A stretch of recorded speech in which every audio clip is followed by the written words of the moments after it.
Hey there, everyone. I hope you are all doing good. Stasma here. Welcome to this new episode of Schlappy Patching.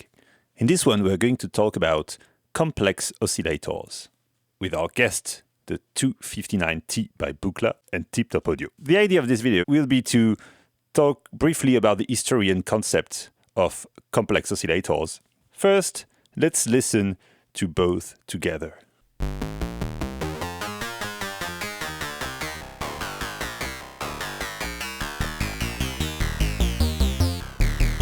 This is the tree body.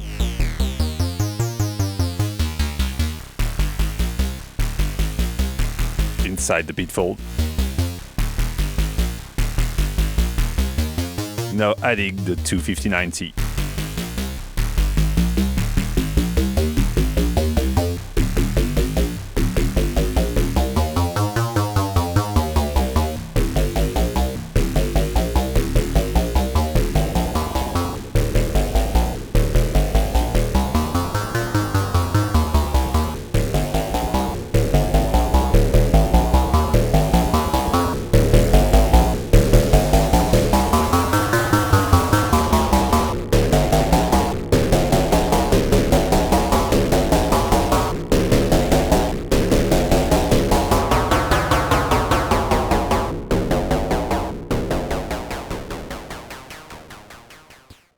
First of all, what is a complex oscillator?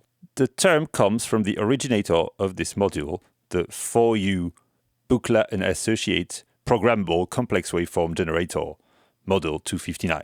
This one is a recreation in Eurorack by Tiptop Audio, licensed by Buchla. So it is probably one of the closest iteration of complex oscillators. This type of module has been crucial to the development of Eurorack, as it's been one of the main inspiration for some of the most well-known modules, such as the Make Noise DPO, Verbose complex oscillators, Endorphins, Furter generator, Fractal, Brenso, many others. So let's listen to it, and I will briefly explain to you how it works. So this module is comprised of actually 4 sections.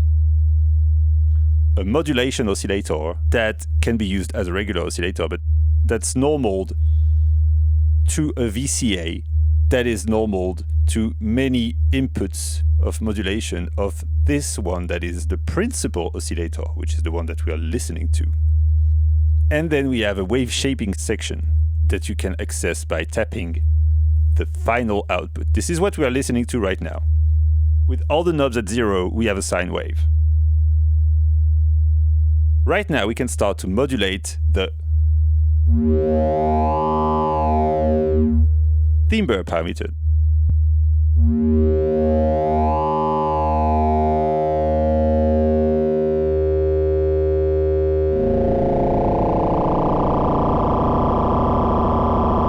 Right now, I'm modulating it with the modulation oscillator through this VCA.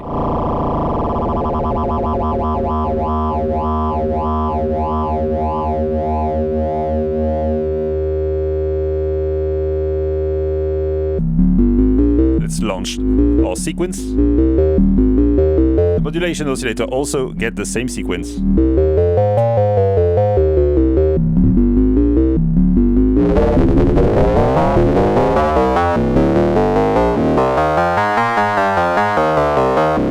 It can be tuned to a nice ratio with the first one to complement for audio rate modulation of timbre or pitch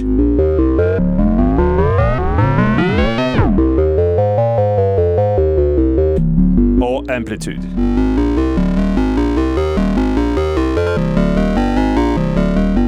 And the amount here is voltage controlled.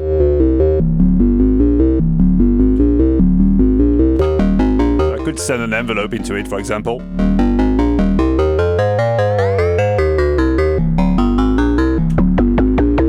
Have different results depending on which modes we're in.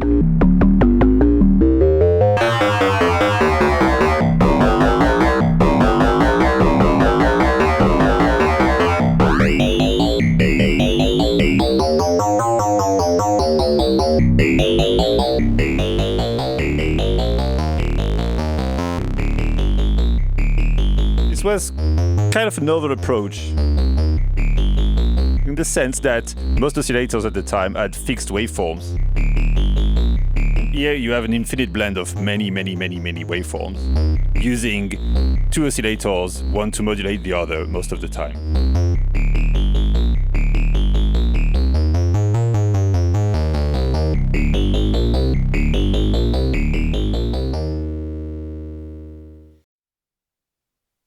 Now let's have a closer look at the tree body.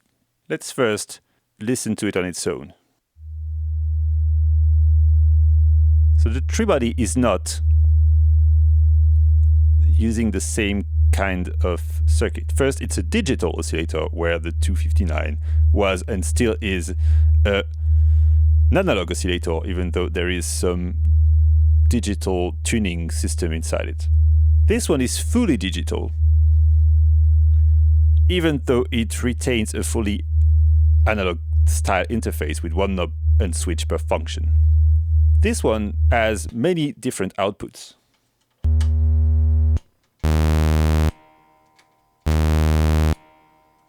I'm using the square just to sync the scope.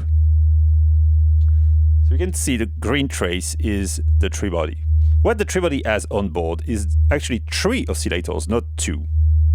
But it doesn't have that wave shaping thing. Instead, it uses very stable and precise digital frequency modulation to achieve almost the same kind of sounds. So here I have the 2 outer oscillators set to ratio mode, which is what really differs from the 259. Those can be locked to harmonic ratios, always based around the middle oscillator, the center one.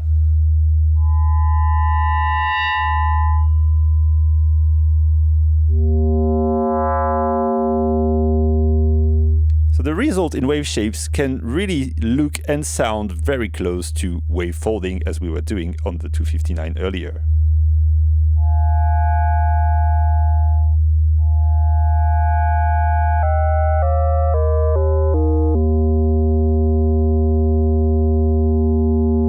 We can do it via 2 different oscillators. Also, these oscillators can modulate each other, increasing the complexity of the sound, and all of these can be controlled.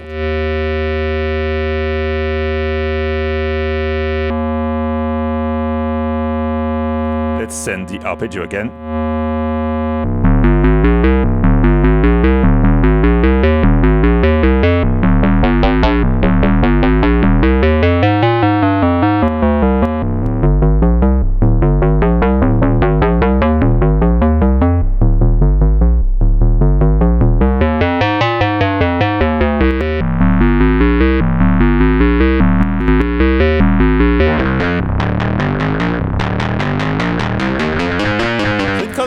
Even though the 2 are very different, they have that similarity in the sense that you can output an insane amount of continuously morphable waveforms. Everybody goes very far in the amount of modulation. You can quickly turn things into pure noise.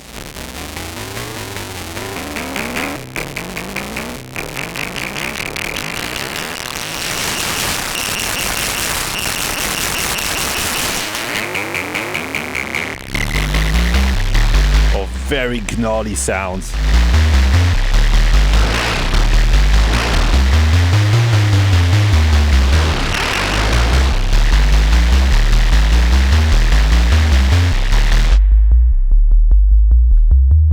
Now that we have the bitfold in the Schlappy range, we also have a Wavefolder, even though it's really different from the one in the 259.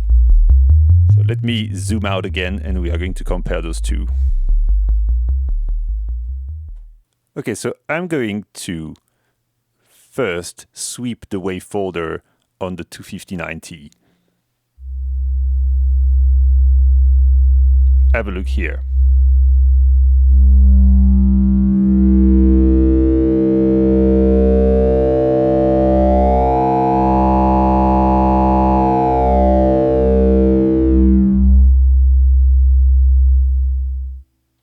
let's hear the true zero phase modulation of the tree body with a higher ratio.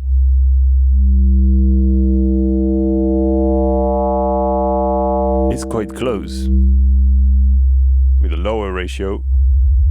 Oh, completely different though. So let's hear that again.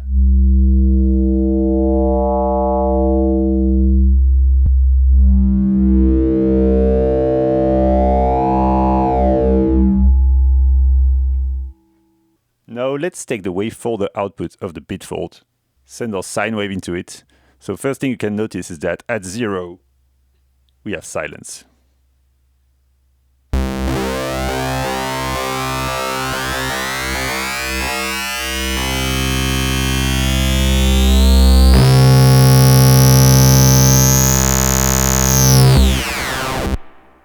Not the same thing at all. This is brutal. This one might even need a filter after it. While in the concept of the Buchla tradition, there was not much filtering involved. All the timbral modulation, all the sound design was made straight from the oscillator using the wave folding and wave shaping capabilities of them and frequency modulation, which is exactly what you do with the tree body. But this is so hardcore that having a filter after it can help. So let's send that to the angle grinder. I'm going to set the angle grinder to filter without any resonance for a start.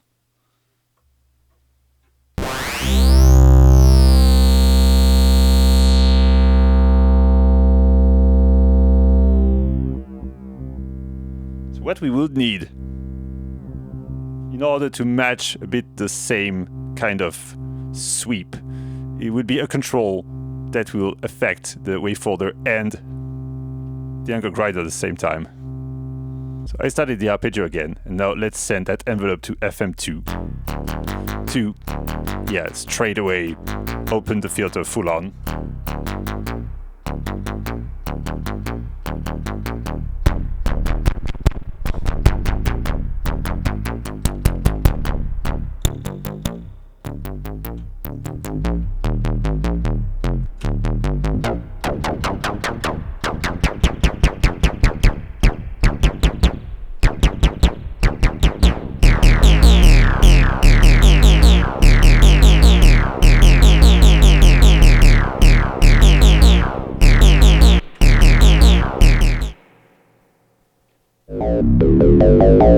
Similar patch with the 250-90.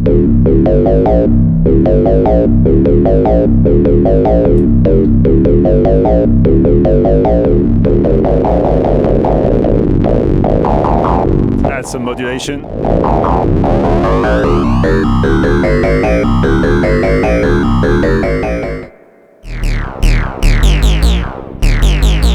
Let's do the same thing here. Let's add some true zero phase modulation, which then makes the waveform much more complex before sending it to the Wavefolder.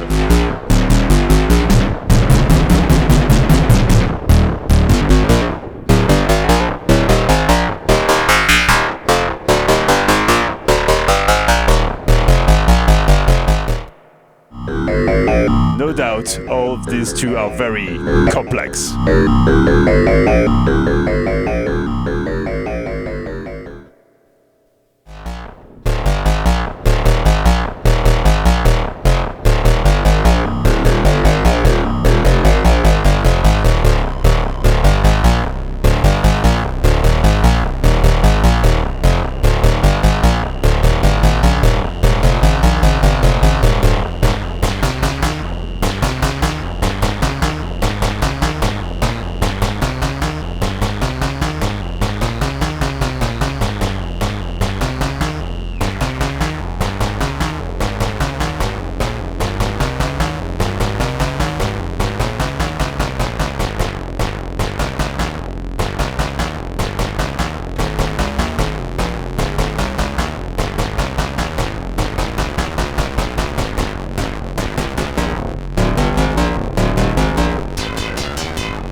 And now, just for fun, let's send the final out of the 259 to the bitfold, which also goes to the angle grinder.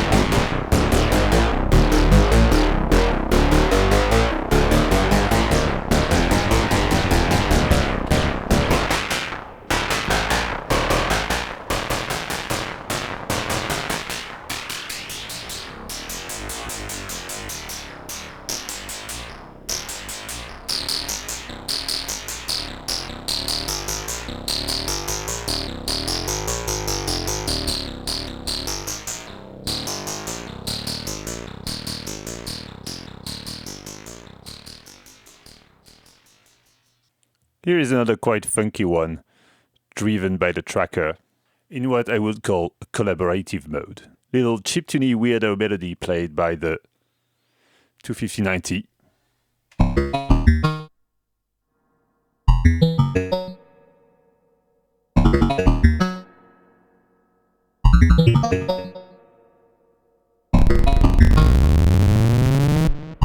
Maxi big bass from the tree body into bitfold.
Here's another quick patch example, all driven by the T1.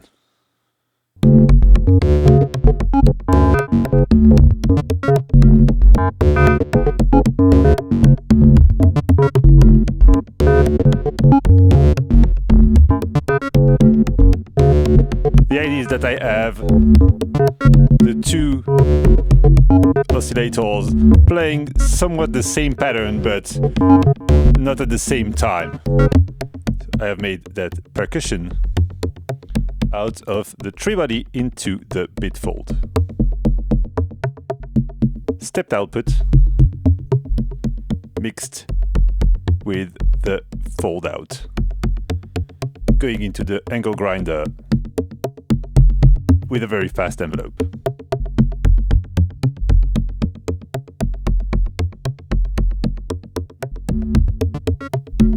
Then this is the 250-90.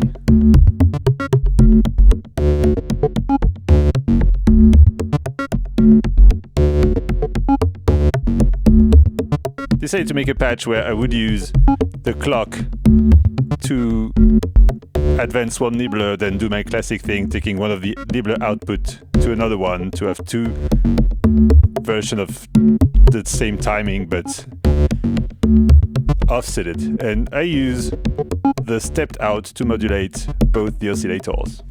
So as I said, this is the 250-90.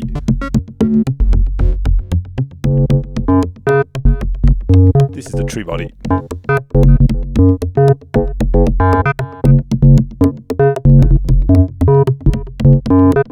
concept of dispatch is to have both playing at the same time.